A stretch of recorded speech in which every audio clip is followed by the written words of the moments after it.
Yo, what's up mga Weiwei? So, for today's video, tignan natin ang performance ng UMA pipe. So, nakabili tayo sa Shopee at naigabitan natin sa ating Sniper 155. Huwag na natin patagalin pa. Let's get it on. Look, if you had one shot in one moment. Haters want me clap, they chrome it. Haters want me clap, haters want me clap, haters want me clap, haters want me clap, haters want me clap, haters want me clap, haters want me clap, they chrome it.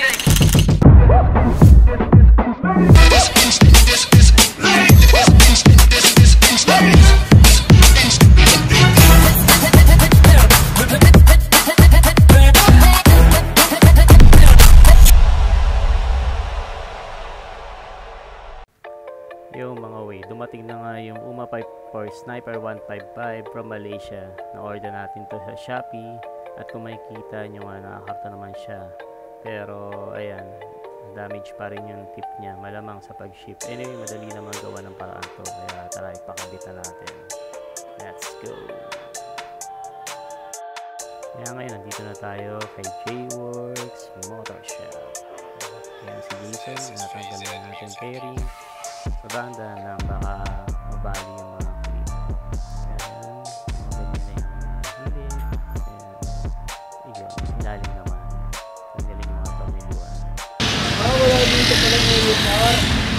Sa stock? Dito pala. Saan? Dito sa ulo. Ah, andyan na. Kaya ano? Nakalipakit. Pag ito, ginagamit na lang to pag itotono na sa ECU. Diyan nila isasalpak, no? Ayan, baklas sa ilalim. And yun yung side pairing sa kabila. Ayan yung stock pipe natin. Ayan. Unti-unting tinatanggal ni Jason yung tornilyuan. Ayan, titignan ni Jason na ayan, nagmamarites kami rito.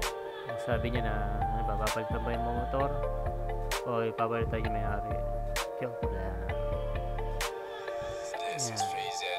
Ituro ni Jason yung kulay dilaw. Maganda raw yung kulay.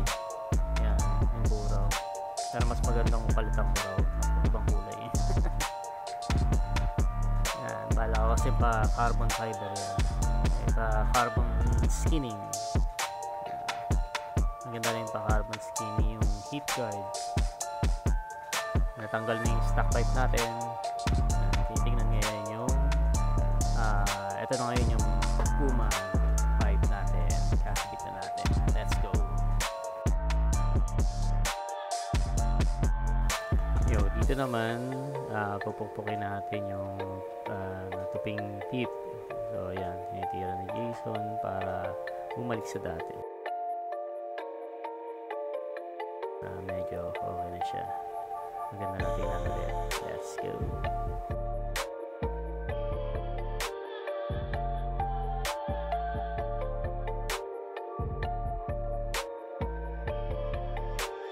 This is FZ Music.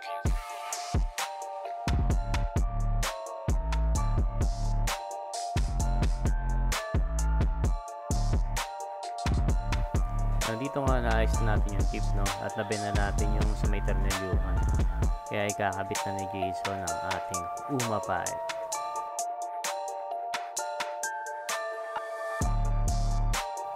Anyway, sa mga nagtatanong, itong UMA pipe natin is good for Sniper 155. Plug and play na siya. Pwedeng hindi ka na magpalit ng ECU. Kahit stock ECU, good siya. Yan. Depende na rin sa inyo kung gusto nyo ipa-dyno, palitan yung ECU, nasa inyo yan. Pero sa akin, goods na yung stock ECU nya, plug and play, at okay naman yung kanyang tunog. Medyo ma-based lang siya.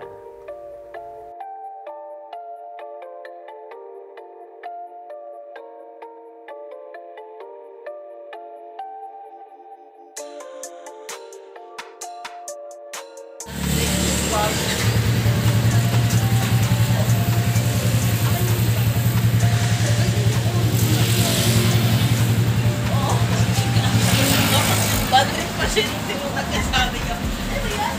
Abong ano?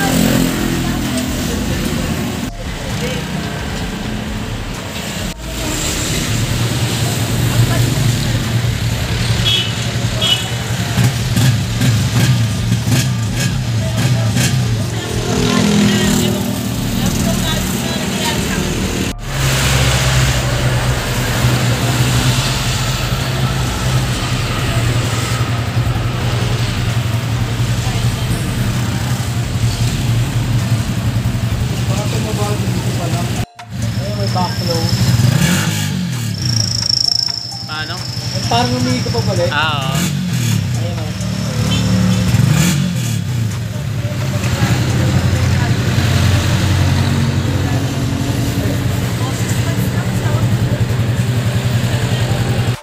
Yun na nga mga way, ikabit na natin ang Puma 5 for Sniper 155.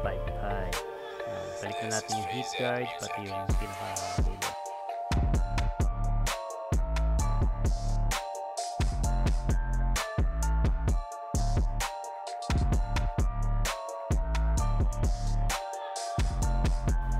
Yan, dito na binabalik ni Jason yung ating side fairings para masubukan na natin ang ating Puma 5.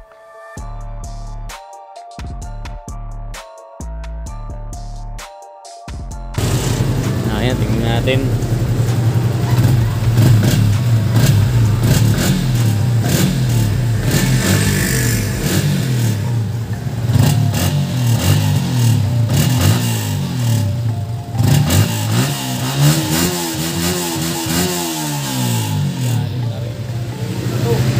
Ganda na ito, magkano engine brake. Pupulusang. Repeat yung tunog. Nice na yan.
Yun mga way, hanggang dito na lang muna ang ating edit regarding sa UMA Pipe.